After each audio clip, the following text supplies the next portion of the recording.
Let's get started. It's a great pleasure to have Professor Francis Bonahon to give a talk today. He has made very important contributions in both parabolic geometry and quantum topology. So today we will talk about transparent SLD skeins. Let's welcome. Okay, thank you. I forgot what title I gave you, whether it was transparent or invisible, but it's the same. It was invisible, And but yeah. invisible, I meant the same thing. And it's John worked with VJ Higgins, who was at Michigan State until the summer, and is now at UCLA. And somehow, okay. So the starting point is the Jones polynomial. So let me get a little better organized. I'm sorry, I need to organize my window a little better. So that, okay, here we go. Yeah, so the the Jones polynomial. So what that was is that given a knot or a link with, say, two components, like on my picture here, then Jones found a construction that associates to that picture like that a polynomial, a Laurent polynomial in the variable q, and which had the property that it was invariant under isotopy of the link, namely if you move the string, that doesn't change. And so from a mathematical point of view, that just means that it's invariant under the Reidemeister moves. And so there are three of them. The most famous one, because it's the most important one, is this one, Reidemeister 3. You see that if I move the front string here to here, so if I push it like this, I'm going to get this picture here. Okay. Okay, so the thing about Jones is that he was brand new and nobody understood completely what he was doing. It came out of nowhere. But shortly after that, a famous Chinese mathematician called Reshetikhin, is he at BIMSA or is he at Tsinghua? Yeah. Anyway, Reshetikhin and Turayev explained the construction much better in terms of representations of a quantum group. And this is going to come by. And so, example, the simplest quantum group is UQ of SL2. And if you use the Reshetikhin-Turayev construction, you get the Jones polynomial. Now, for the defining representation of UQ of SL2, which is the simplest one, but UQ of SL2 has representations in any dimension, at least two. And so you can get more invariants, and these are called the colored Jones polynomials. And then you can go from SL2 to SLD. That's another relatively simple, I mean, you can go up or down in the list of Lie groups and Lie algebras and associated quantum groups. And if you take UQ of SLD with the defined representation, you get actually something which topologists had known before, which was the Humphrey polynomial. So the Humphrey polynomial has two variables, and if the first one you call it q, and the second one you replace it with q to the power d, where d is the dimension, and that gives you that invariant. Okay, so the topologists were excited about this. And I think my history may not be completely right, but no, sorry, I went ahead.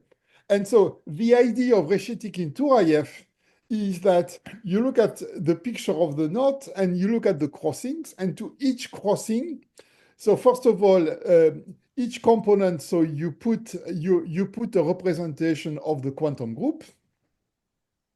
And then to each crossing, you associate a well-known object in the representation theory of the quantum group, which is the R matrix. So the R matrix is something which goes between the tensor product of the two representations V1 and V2 to the tensor product of V2 and V1, namely you reverse the order, and that's what you associate to that. And it turns out that third Reidemeister move, namely which I put with colors here, corresponds to something well known for the R matrix, which is that it gives solution to the Yang-Baxter equation. And so to some extent, quantum groups are machines to construct solutions to the Yang-Baxter equation. So that's what topologists liked about this construction. So they give you invariants of knots and leaks in R3. But at about the same time, probably even a little before Reshetikhin and Turayev, at least he provides some inspiration, Witten generalized that. So previously, my knots were in free space, R3, but you can do that in any three-dimensional manifold. So you see, I added that thing. I don't completely know how to do a three-dimensional manifold, so I brought something two-dimensional, a surface, but you can imagine that it's three-dimensional. And so the link is inside. Again, each component carries a representation of the quantum group. And then again, so Witten with a different interpretation, but again, that was explained by Reshetikhin and Turayev, given a link in a closed three manifold that associates a Laurent polynomial in Q like that. I call it W for Witten, but okay. Now let's try to understand. If we have a link in a three manifold where each component is colored by a representation of the quantum group, you associate a number. Okay, so it has a dual aspect. So I like to compare that to the development of cohomology and homology. If you think about it, cohomology existed first. People had done cohomology in the early 19th century, I think, because through integrals on Riemann surfaces or things like that.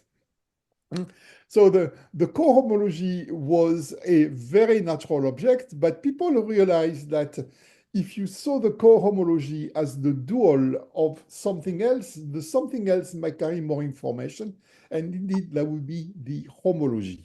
So the equivalent for this analogy is to construct the skein module of a three manifold. So instead, and what the skein module is essentially you take all possible links in the three manifold which are colored by representations of the quantum group. The links have to be endowed with a framing. I'm going to skip that small technical detail. And you take the free module generated by these links. So it's huge. And if you think about what we had before, what we had was a linear form on this vector space. And then there are some obvious things that do not change the image. And that's relations between, because of the constructions, it's relations between tensor products on the representations of the quantum group.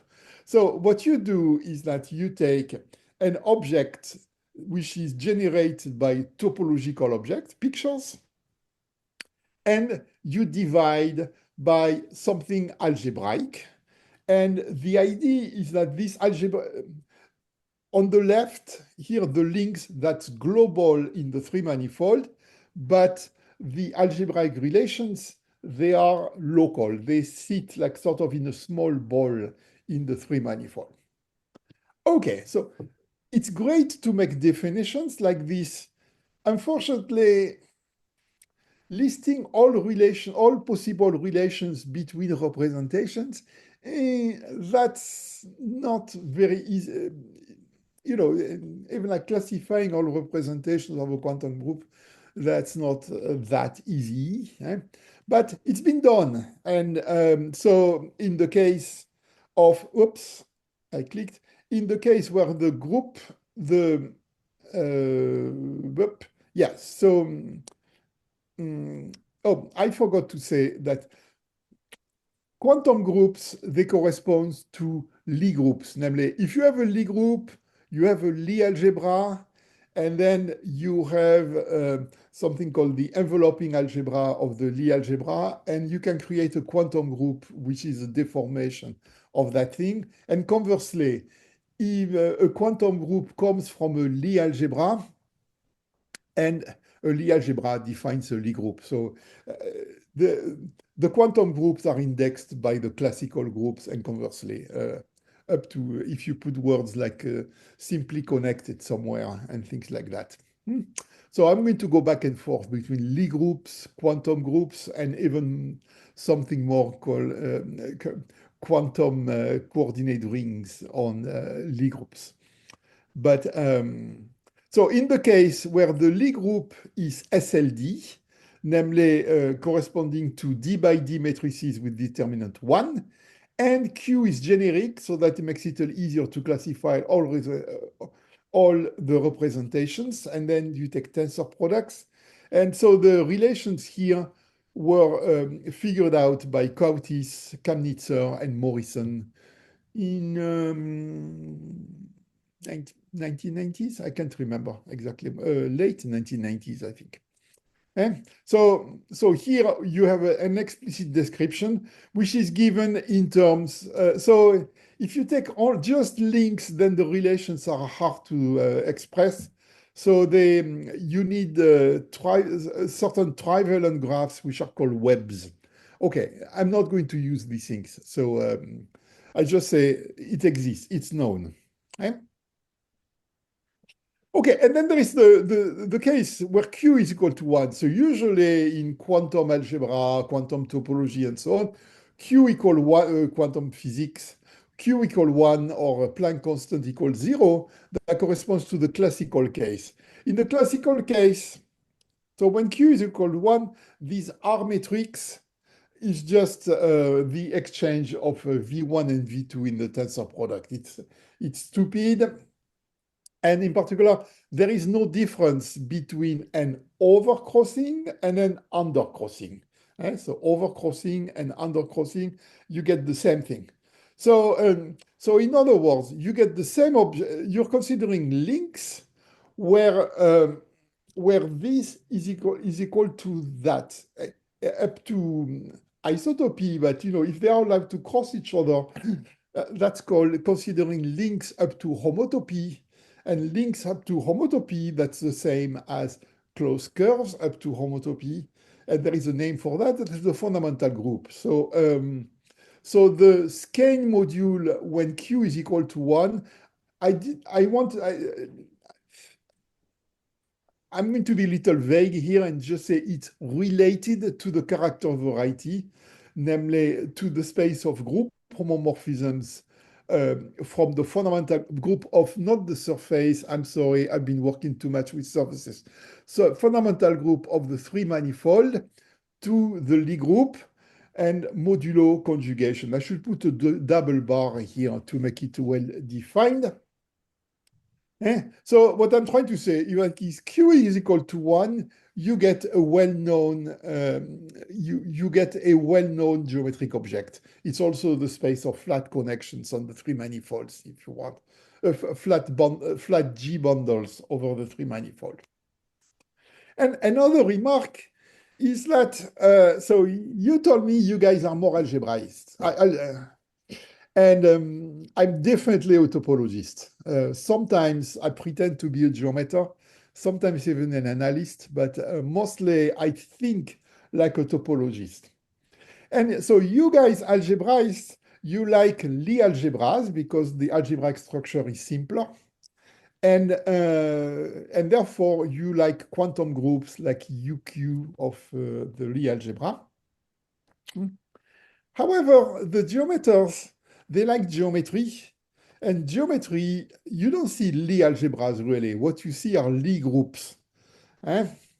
And so actually in terms of intuition for us, it's much better. Instead of considering the quantum group, we tend to prefer the something called the quantum coordinate ring of the Lie group, or the quantum Lie group, which I'm going to mention in my talk once in a while, but I'm going to focus on quantum groups because this is more this is more popular.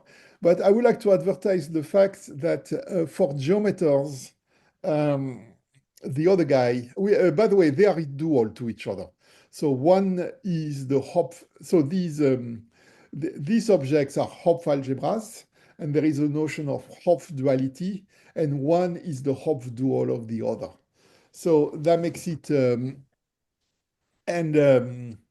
geometers tend to like this because it's much more intuitive. I'm only going to use that once in a while, a little more at the end in a hidden way. Okay, and so that was a crash course in quantum topology. Now let's talk about what I really want to talk about, which is that weird things happen when the quantum parameter is a root of unity. So in general, not sure I wanted to put the equal sign here. That's a mistake, I think. In general, if you change a crossing from overcrossing to undercrossing, you change a lot of things. So that should be different here, in general. However,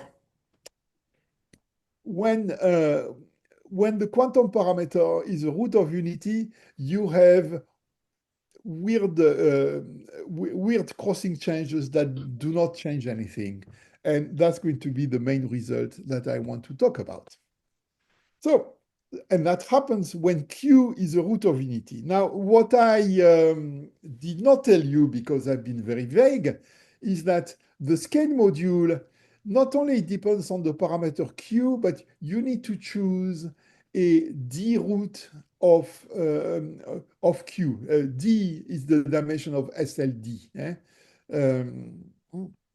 Well, essentially, it has to do with the fact that you're considering D by D matrices of determinant 1. And so if you want to enforce determinant 1, you need to rescale by a root of D, by a D root.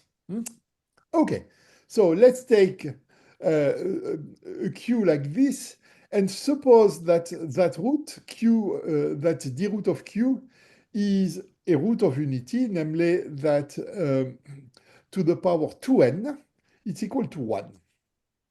That doesn't need to be a primitive root. It's just you just want this equality to be satisfied. Okay, and then in parentheses, I wrote that, and suppose also that Q to the power 2i is different from 1 for I small, like this. I put it in parentheses because in our paper we need it because of our proof. But in practice, I think it's an artifact of the proof. We probably don't need that. Okay, so suppose that Q is a root of unity in this sense. And then, so you remember, I'm considering links where each component is colored by a representation of the quantum group UQ of SLD.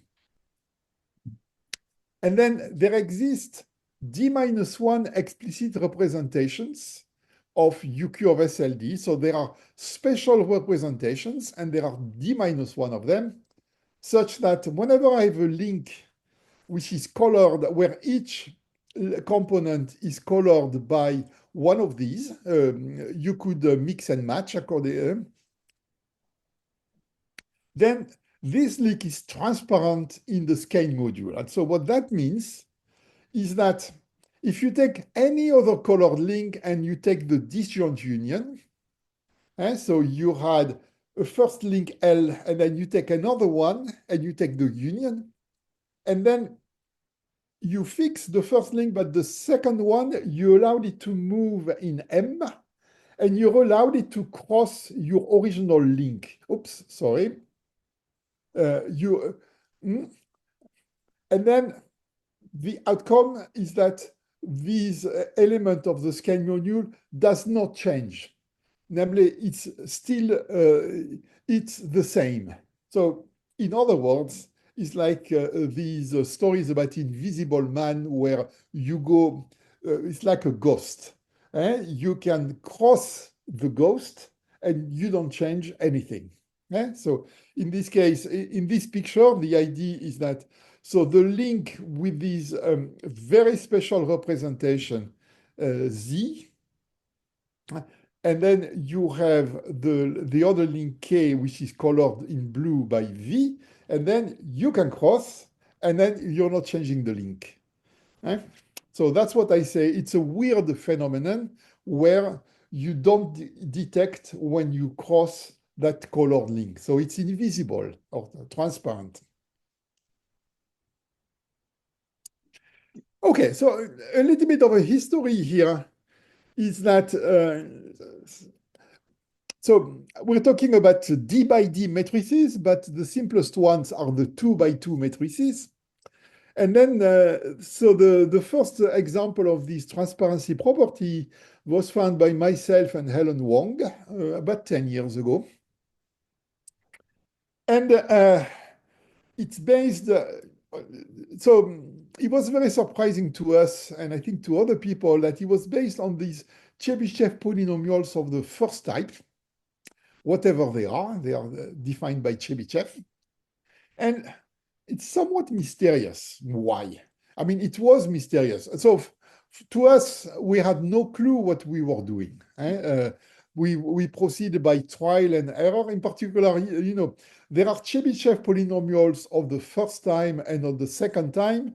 Well, I like to say that a key ingredient in our work was the fact that we did not know that there were two types. So sometimes we were using one type, sometimes we were using the other type. And we had so it was somewhat mysterious what we were doing. Okay, now remember I told you that when Q is equal to 1, the skein module corresponding to Q equal 1 is related to the character variety consisting of homomorphism from the pi 1 of M, this time to SLD. I got it right. And also I put the double bar here.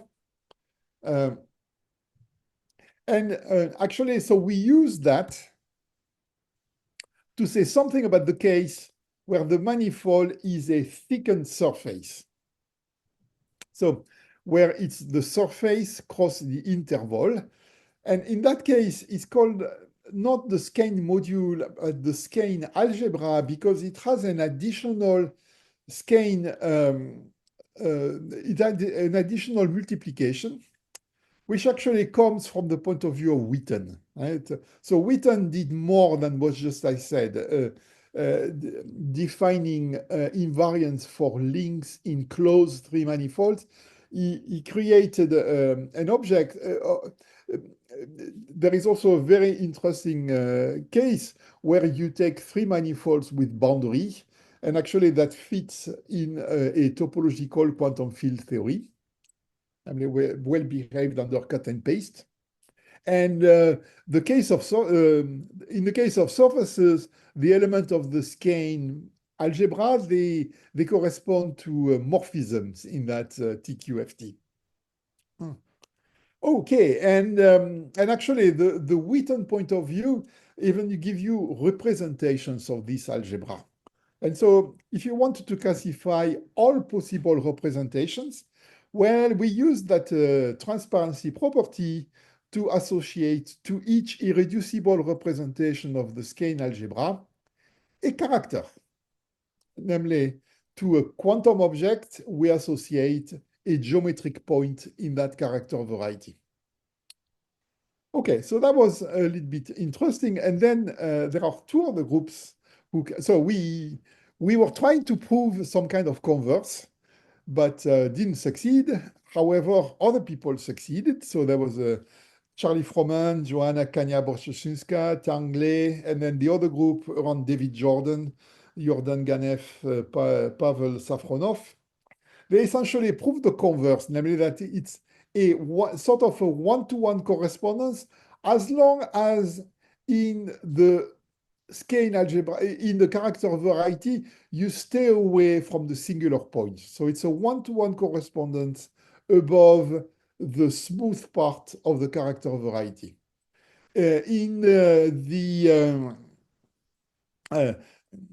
It's much more complicated along the singular part, but and not that well understood at all, as far as I can tell. Anyway, so that was sort of exciting to some extent. I mean, it was interesting development, but there was still this nagging thing. Why? Namely, why Chebyshev polynomials? Well, so we knew one thing, which is that Chebyshev polynomial in SL2, they are related to taking the nth power and considering the trace function on SL2. And that's what's special about this Chebyshev of the first type. So as a good way to understand, let's try to understand what's happening with SLD. 2x2 matrices, sometimes it's hard to see what's happening because it's too small. Let's go to higher. And let's go to higher dimension. And so the general philosophy here is that this miraculous cancellation for nth powers, it's a Frobenius phenomenon. Well, so I don't know about Chinese students, but American students, they know very well that x plus y to the power n is xn plus yn. It's very good to simplify computations and things like that. But sometimes we tend to be a little annoying because we try to teach them something more complicated called the binomial formula. But you may know that if you work in characteristic n, and if n is prime, actually these terms here, these binomial coefficients, most of them are zero, and you're only left with the first one and the last one. And the reason is because if you look at the formula, you see an n here, and in characteristic n is equal to 0. And if it's prime, then there is nothing at the bottom which is going to balance. There is no 0 at the bottom which is going to balance the 0 at the top. So that's how you get this formula. And then in quantum algebra, there is a very similar property when you're taking x plus y to the power n, and x and y are not commuting variables, but they are skew commuting variables, namely where yx is xy times q, and q commutes with everybody. And when q is a primitive and root of unity, because then you have a similar formula, which is the quantum binomial formula with quantum binomial coefficients here, where these are quantum integers defined like this, q to the power k minus 1 over q minus 1. And what you see is that if qn is equal to 1, then quantum n is equal to 0. So this term is 0. And if it's primitive, there is nothing at the bottom which is going to balance the 0 at the top. And so everything is 0 except at the two extreme terms. That's how you have that. So it's a well-known property. And we're going to do the same thing with matrices. Okay. And so we would like to take n powers in SLD up to conjugation, or I told you we have this quantum SLD, which is like quantum matrices, which we're going to see at the end of the talk. And then it's not even up to conjugation, and it's hard to make sense what that means there to take nth powers. Okay, so let's go back to classical thing. What if you have a D by D matrix and you want to consider it up to conjugation? Well, essentially, if the matrix is diagonalizable, then the conjugacy class is completely determined by the eigenvalues. Well, now there are matrices that are not diagonalizable, but they don't count. They correspond to a set of measures 0. So let's neglect them. So a conjugacy class in SLD, well, that's the same as let's assume that, sorry, a conjugacy class, let's assume K is algebraically closed, like C or whatever. So it's essentially the same as the list of the eigenvalues, except it's an unordered list. The eigenvalues don't come with a very specific order. Okay, now if you take D numbers up with, if you take an unordered list of D numbers, how do you handle those things? Well, the trick in general is to consider symmetric functions in these D numbers. And all symmetric functions are determined by the so-called elementary symmetric polynomials. Namely, here they are, that's the formula. And there is one, the first one, you just take the sum of the eigenvalues, namely you take the trace. The last one, you take the product of the D of them. Well, here it's boring because we are in matrices with the determinant 1. So that one, we don't need that. So we can stop at D minus 1. And then otherwise, you take the product of two distinct eigenvalues, that will be sigma 2, three distinct eigenvalues, that will be sigma 3, and so on.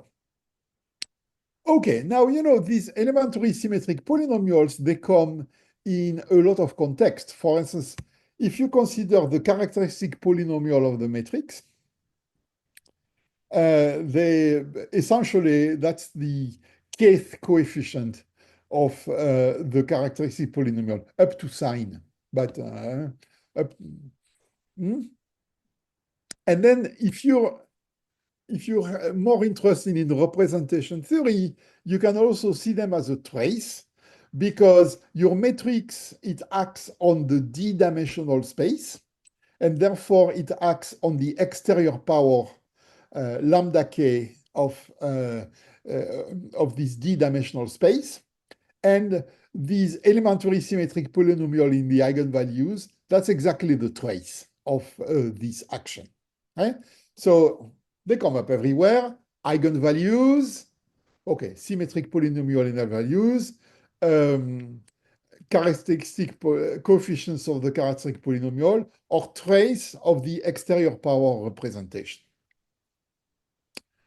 Okay, so if you understand those guys, you understand A up to conjugation.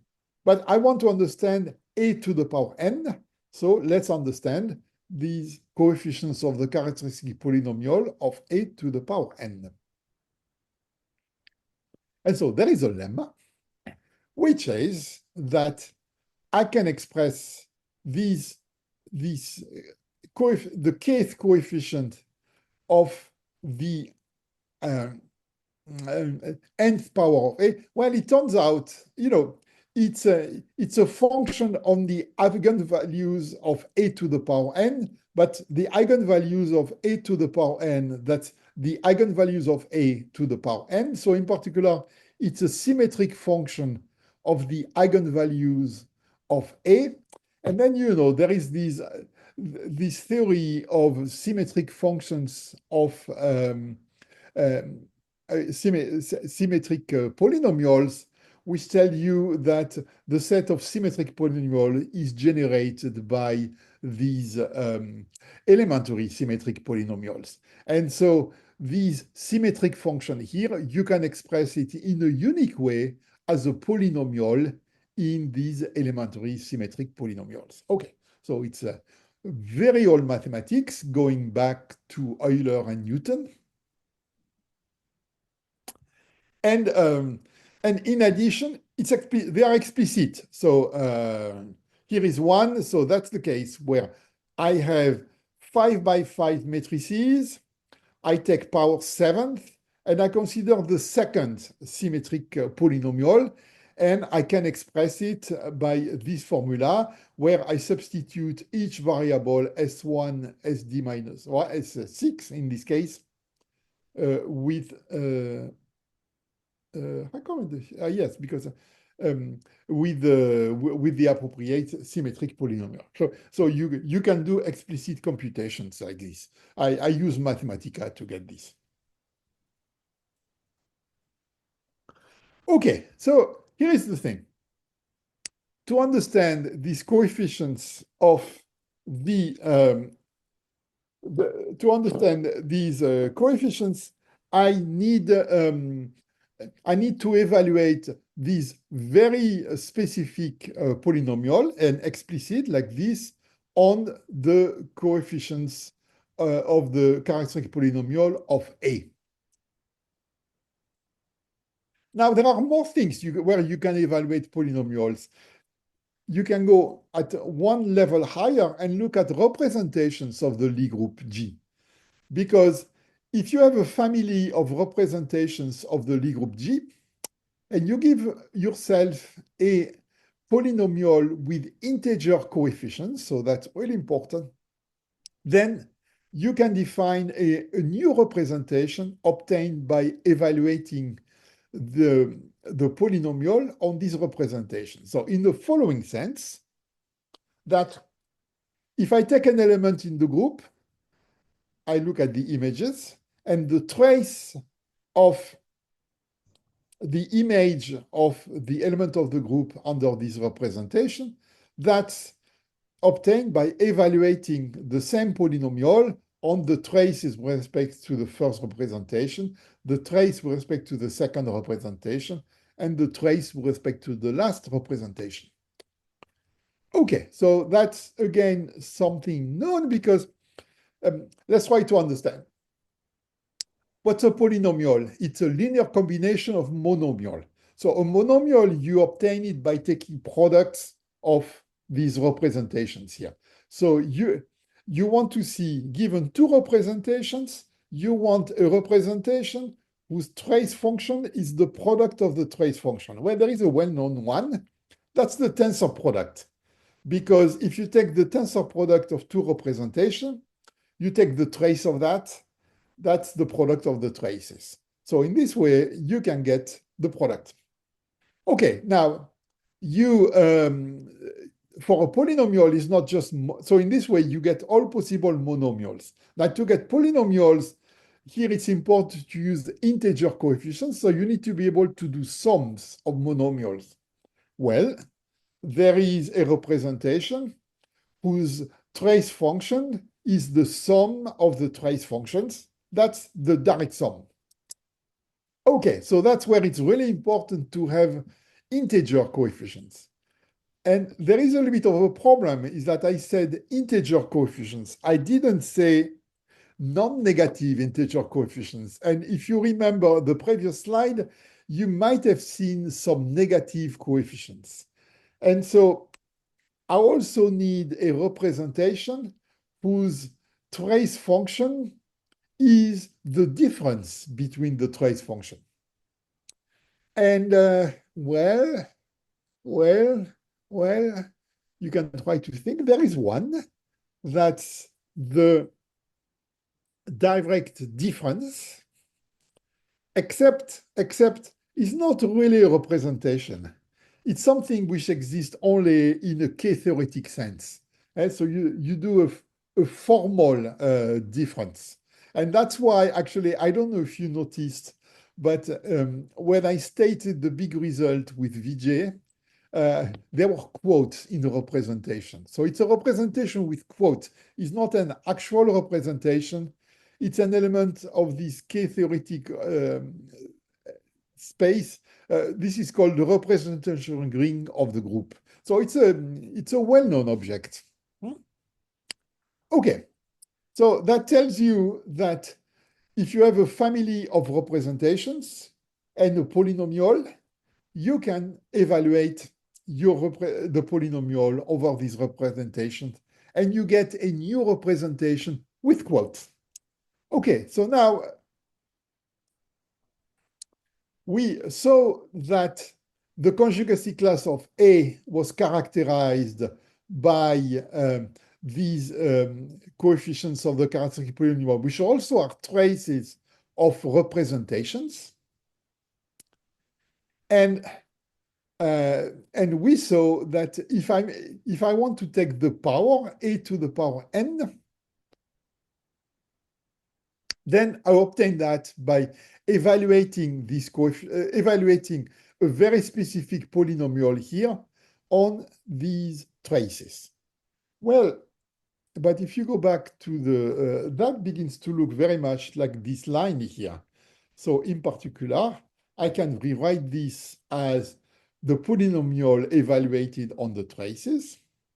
And then I can see that as the trace of a new representation, and except it's a representation with quote defined in a K-theoretic sense.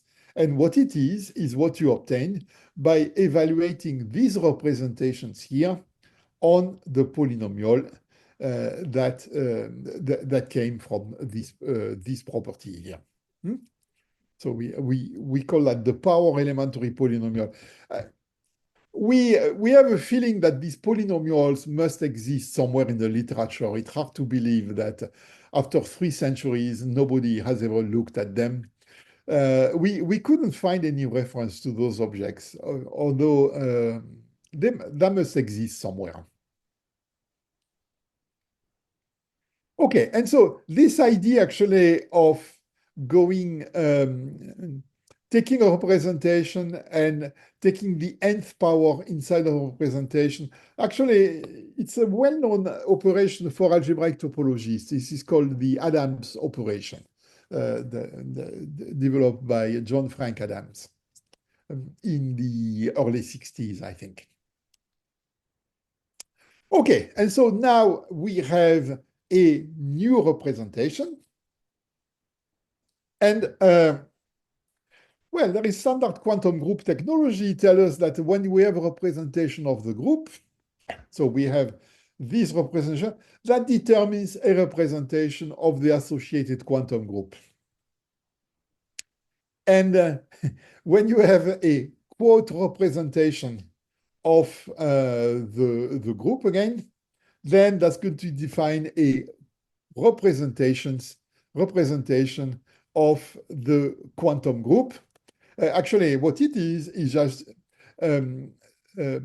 that first exterior product. Someone is chatting. Oops.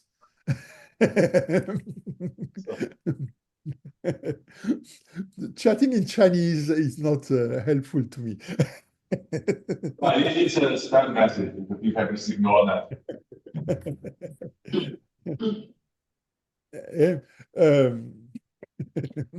Okay, so yeah, so you have extension. So the representation of the exterior algebra extends to something. This one is completely explicit. So actually, you can evaluate these explicit the polynomial here over this explicit representation to get a representation with quotes. And what I was saying earlier is that that's if you use the quantum group. But if you're a geometer, it's much better to consider a co-representation of the quantum coordinate ring OQ of SL2, which is a dual object. Because here, in that object, it really looks like you're taking the nth power, which is not obvious in the quantum group. Okay, so now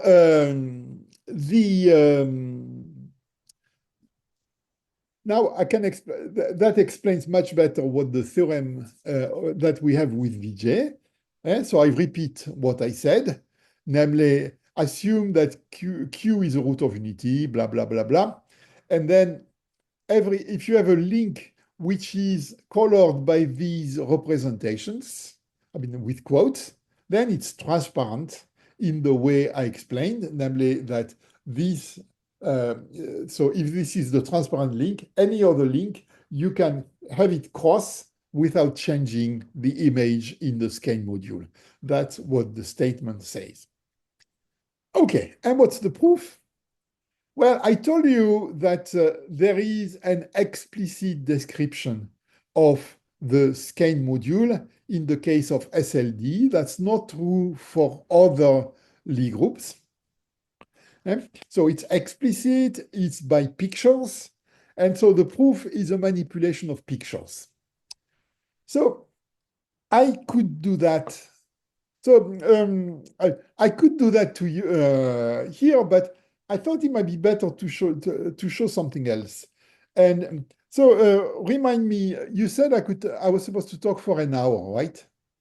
Yeah, a little over an hour is also fine. We are very flexible Yeah. on time. So yeah, we'll see. Mm. So I'll show you something else which is clearly related. So, and in particular, what I realized is very explicit. It's related to what we're doing, but we don't know what the relationship is. It's just, it smells the same. And it has to do with the taking powers of quantum matrices. So now let me explain more generally. I'm going to take a quantum matrices with coefficients in an algebra. So this algebra has to be non-commutative for it to make sense. And so the formal definition is this. You have that thing. So first, you have the space of D by D matrices. That's the one in classical linear algebra. And then you have this quantum coordinate algebra of that space. I don't want to say what that is. And formally, you take the A points there, or if you want the algebra homomorphism from this algebra here to my algebra A. Okay, so it's a mouthful. For someone like me, it doesn't tell me anything. But in practice, a quantum matrix, it's a matrix, D by D matrix, and where the entries are in my non-commutative algebra, and they satisfy certain relations, which I wrote here, and again, it's unreadable. But what you see, they involve, so for indices, actually what this is doing is selecting a 2 by 2 submatrix of M. And then what these relations say is that the entries of this 2 by 2 submatrix, they don't commute, they Q-commute. That's what you have these relations, and they Q-commute in a certain way, which depend on the order of the indices. And then you have these two. Wait a minute. Oh, there is a mistake. These two here, they actually commute. And here you have this weird relation, which is a little hard to understand, which I'm going to skip. But what's the origin for that? The origin goes back. So the origin for me, it's very geometric. And so it's due to, this construction is due to Manin, I think.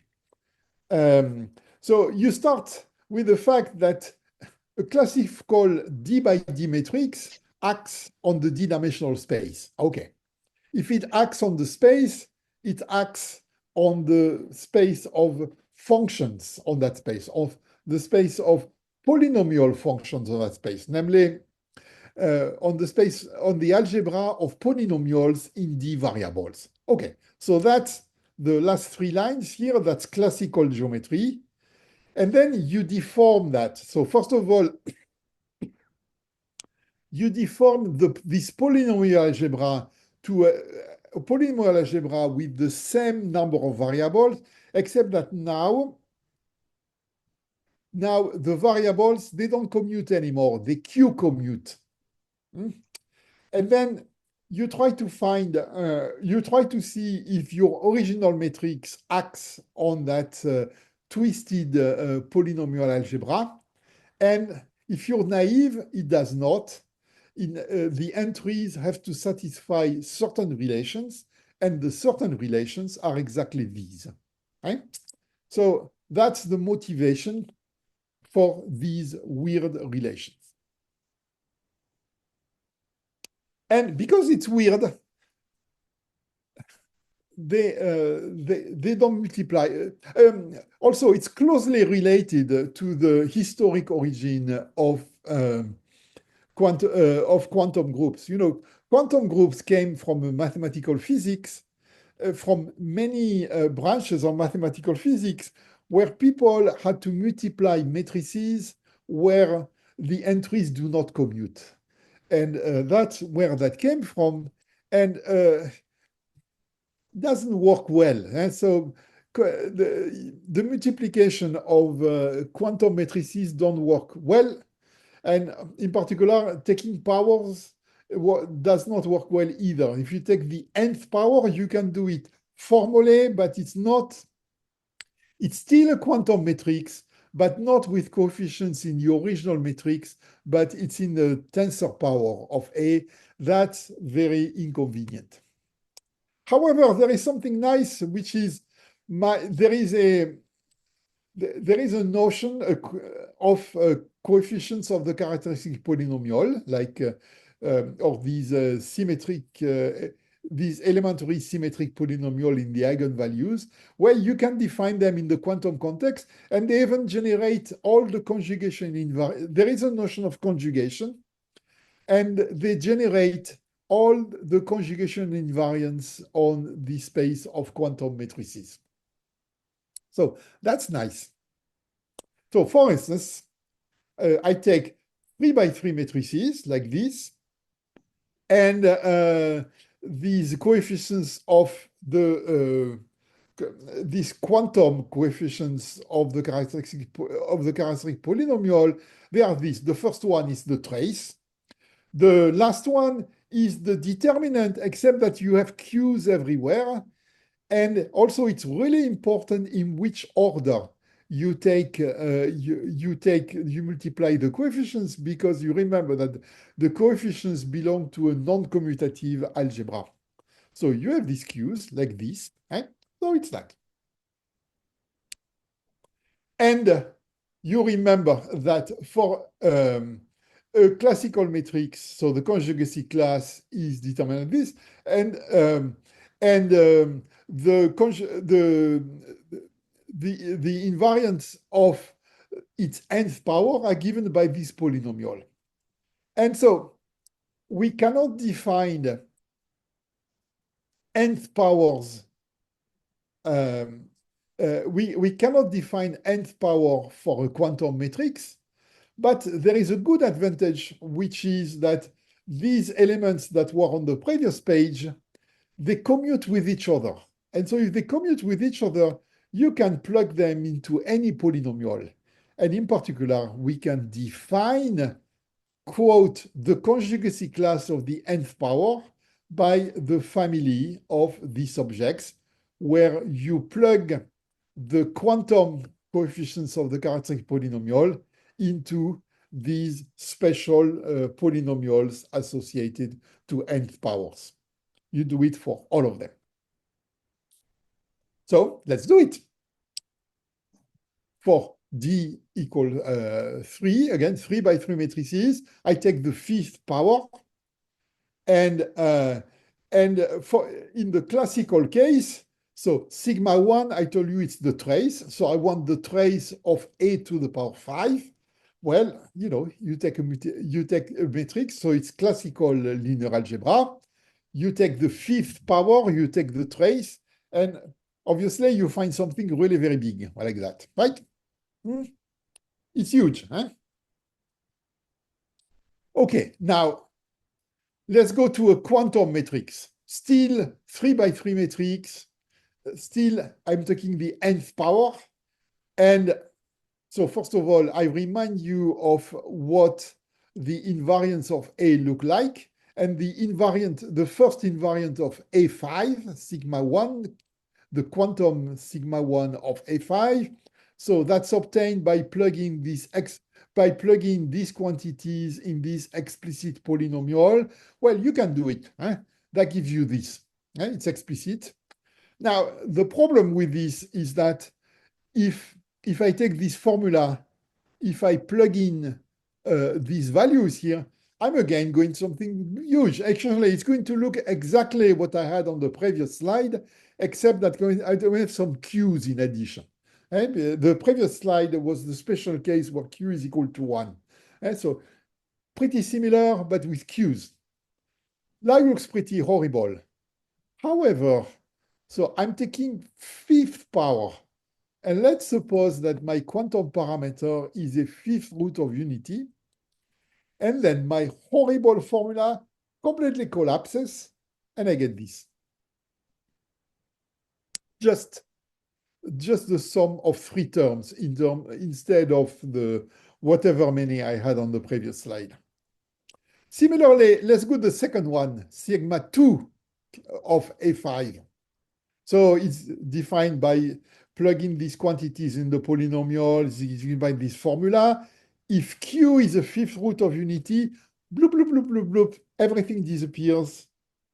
I just have these terms. It's a little more complicated. Huh? I have more terms. But look, let's compare this formula to the formula for A, not A5, A, without taking the fifth power. And it's exactly the same, except I replaced each coefficient. I replaced Q by 1. There is no Q here. So Q has disappeared. It's been replaced by 1. And each entry here has been replaced by the fifth power. So you have these miraculous cancellations that occur when you take the fifth power when Q is a fifth root of unity. Well, this is a general phenomenon. So, and by the way, here that was also the case. Here is obtained from the trace here by replacing each entry by its fifth power. There was no Q here. Okay, so given the quantum matrix, let's consider these matrix where I take the nth power. Now you have the relations for quantum matrices that, if you look at them, they're going to involve powers of q to the power n. I forgot to say that Q is an n root of unity, because otherwise that would be false. So if Q is an n root of unity, then they commute with each other. So they look like a classical, so they look like numbers when they commute. I mean, you manipulate them like numbers. So essentially, this matrix here, it's a non-quantum matrix. And so here is the result. That's I should have put that somewhere on the slide before. If Q to the n is, if Q is a primitive n root of unity, and we currently need n to be odd, although it's clearly true for any n. The reason is that we're using a black box from representation theory, and we don't understand the proof of the black box. And so we hesitate trusting. So that's also why that paper doesn't exist, because we would like to understand the black box before we publicize this very much. And so you take this kth invariant of a to the power n, and if Q is a root of unity, that's exactly obtained from the non-quantum formula, where you just take the nth root in. Namely, what this says is exactly the phenomenon we have here. Namely, it's the simple formula without taking nth power, but where you just replace the entries. Okay, so it's very similar to Frobenius, where x plus y to the power n is just x to the power n and y to the power n in this condition. And I think I have just a comment. So it's a Frobenius phenomenon for quantum matrices. And there is a well-known Frobenius phenomenon for quantum groups due to Lustig. But it's slightly different, because for Lustig, the Frobenius phenomenon has to do with the entries of the matrix, whereas ours has to do with with taking the powers of the matrix themselves. So if you know a little bit quantum groups, they have a multiplication and a co-multiplication. The Frobenius phenomenon for Lustig has to do with the multiplication. Ours has to do with the co-multiplication. And I think that's all I wanted to say. Xie.